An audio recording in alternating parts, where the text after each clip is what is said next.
Pour ne rien manquer, abonnez-vous maintenant. Les vraies voix Sud Radio, ça fait du clic sur les réseaux sociaux. J'aime bien dire clic, clic, buzz. Félix Mathieu, le coup de poing. Wow. Pardon.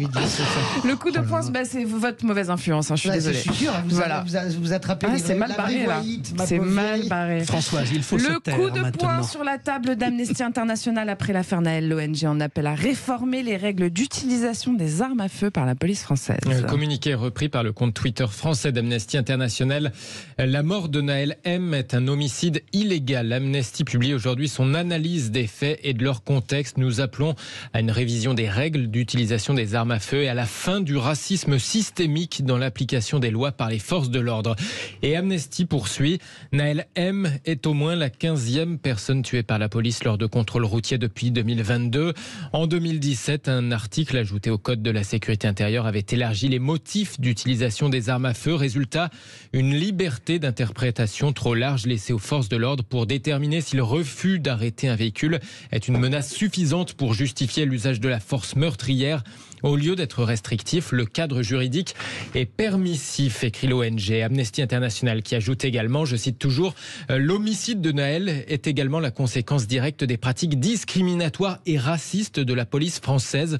Selon Reuters, écrit Amnesty, la majorité des personnes tuées par la police française dans un véhicule étaient des hommes noirs et arabes, l'un des domaines dans lesquels le racisme systémique à l'égard des populations racisées en France a été le plus observé.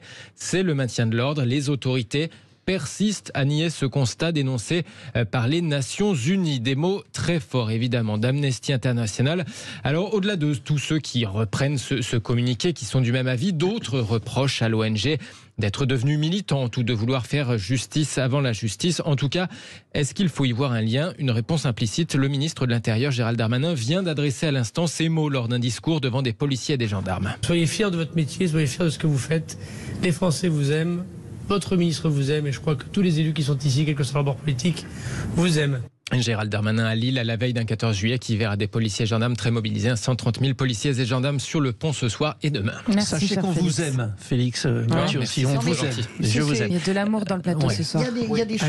Réaction, alors dans l'ordre. Allez, Philippe Bilger. Amnesty dit n'importe quoi. Premier point, mais je serai trop long sur le premier point, ça n'est pas exact. Le deuxième point est presque plus grave. C'est comme si en réalité le reproche de racisme systémique n'a pas de sens parce que ce ne sont pas les policiers qui choisissent les auteurs de refus d'obtempérer.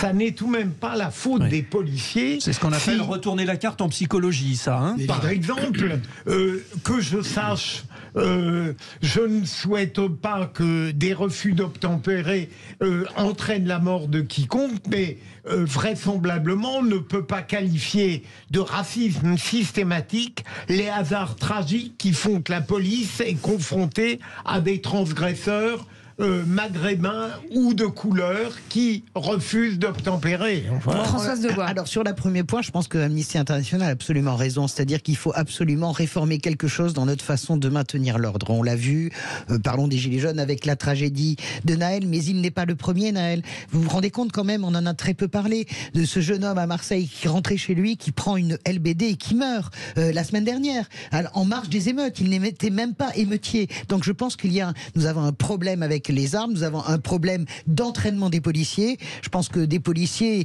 les syndicats le reconnaissent, quand vous ne tirez que 90 cartouches par an et que vous connaissez la charge, en plus de ça, émotionnelle que provoque le fait de brandir votre arme, c'est ça qui ne va pas.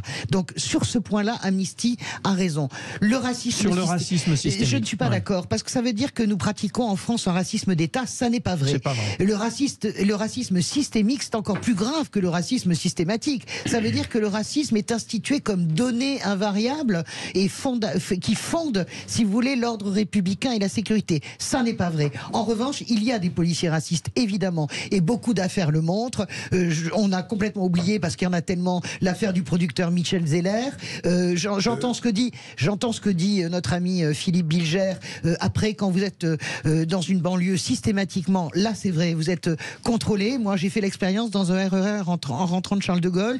Il y avait 8 personnes dans le wagon.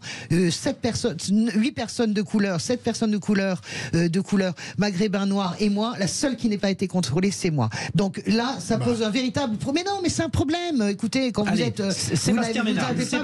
Si vous appelez Mohamed, vous comprendriez ce que je dis. J'ai souvent été contrôlé dans les couloirs de métro. Là où on est d'accord, c'est que on est d'accord autour de cette table pour dire qu'en tout cas, il n'y a pas de racisme systémique en France. Ça n'exclut pas évidemment les actes isolés, qu'on soit policier, qu'on soit journaliste, qu'on soit médecin, qu'on soit professeur, qu'on soit ouvrier, etc. Il y aura des racistes, malheureusement, encore, et beaucoup trop dans notre pays. Après, là où je suis pas d'accord, et là où je rejoins complètement Philippe Bilger, c'est que oui, il y a de plus en plus de problématiques, je dirais, policières, mais il y a aussi de plus en plus de délits, de plus en plus de dingues ou de gens qui, quelque part, réalisent ce que j'appelle des dingueries. Des dingueries sur la voie publique. Si les gens, effectivement, quand vous avez un contrôle de police, si tout le monde s'arrêtait, c'est qu'on soit blanc, qu'on soit jaune, qu'on soit noir, qu'on soit rouge, quelque part, on minimise. En revanche, si on est vert, on ne s'arrête pas. On peut y aller. Oui, bravo. On essaie d'être sérieux, monsieur Frédéric Rondel, s'il vous plaît. Je vais aller juste aller au trop d'esprit. En même temps, c'est drôle. Et donc, je pense que moi, je ne suis pas sûr qu'il y ait plus quelque part, parce qu'en fait, on n'a pas cité le mot bavure, mais on tourne autour.